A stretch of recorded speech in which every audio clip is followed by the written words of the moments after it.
Vot, siin ma istun täna täitsa erakordselt üksinda, et tavaliselt on siin ühel ja teisel pool palju kalamehi.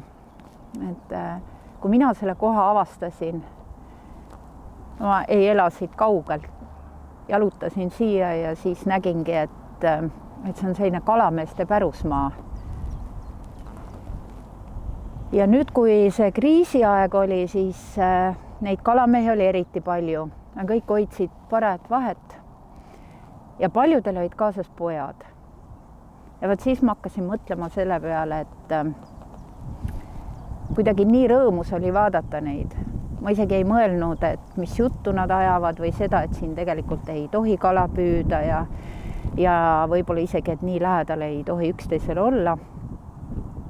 Aga siis ma mõtlesin, et ükskõik mida need isad ja pojad ka räägivad omavahel, et kui nad juba siin kahekesi koos on ja niimoodi vette vaatavad ja koos kala püüavad, et see on teistsugune suhe.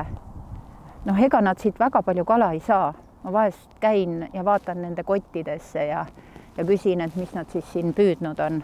Ja siis nad ütlesid, et 3-4 kala ja suuremas osas on nad tagasi visanud. Ja siis nad on siin 3 või 4 tundi.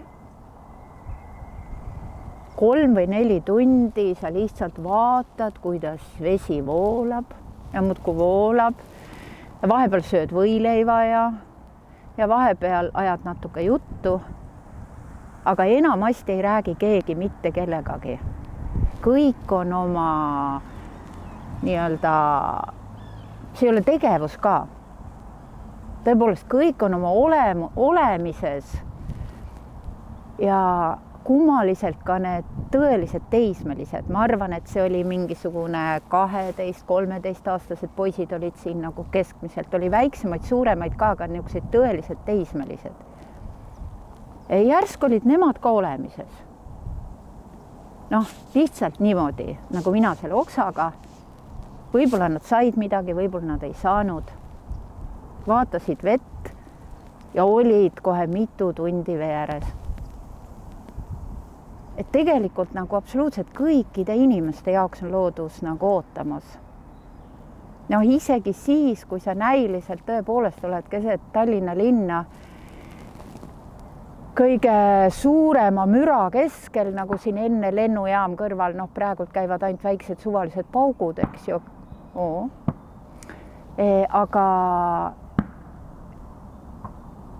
Aga enne oli seda müra päris palju.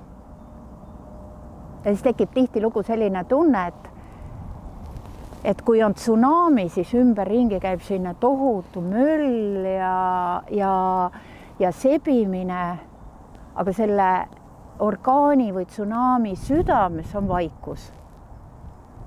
Ja järsku siin Tallinnas ka, et ümberringi lennukid, autod, kõik müra, tegevus, kiirus ja sa lähed 2 sammu sinna, kus tavaliselt ei käida ja tegelikult leiad selle koha, kus on nagu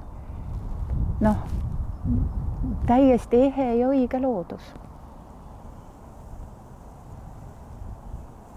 Ja nüüd see kummaline 2 kuud. Ma ikkagi keskendun praegu sellele, sest absoluutselt kindlalt ma ei ole rõõmus selle üle, sellepärast et see põhjus on väga vale. Aga sisu teeb mind nagu päris rõõmsaks. Sest järsku on mulle kas kirjutanud või helistanud päris mitmed kolleegid ja veel toredam on, et seda on teinud 7. klassi õpilased, kes koolis kindlasti ei oleks üldse selle lainel, et rääkida, mis nad on näinud või kuulnud või küsinud. Ja järsku nad küsivad, teevad igasuguseid ägedaid vaatlusi ja tahavad teada, mida veel teha või mis need kondid tähendavad või mis need jäljed on või või miks see leht on järsku sinine, eks ju, kui kõik teised on rohelised. Ja peaaegu esimest korda õpetajana ma tunnen, et vot see on õigetpidi asi. Ja sedaspidi võib-olla peaks olema ka loodusklassi õigetpidi asi, et loodus on ja siis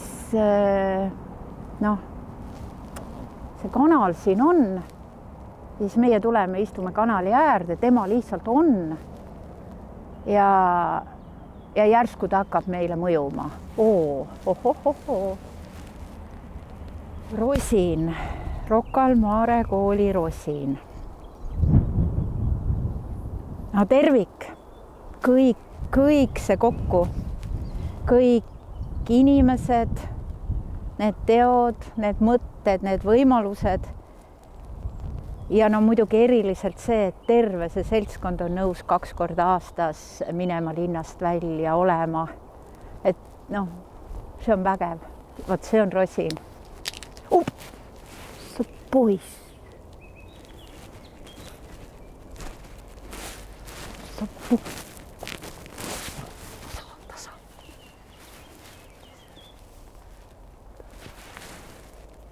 Yes! Ei ole võimalik. Munast on tulnud raamat.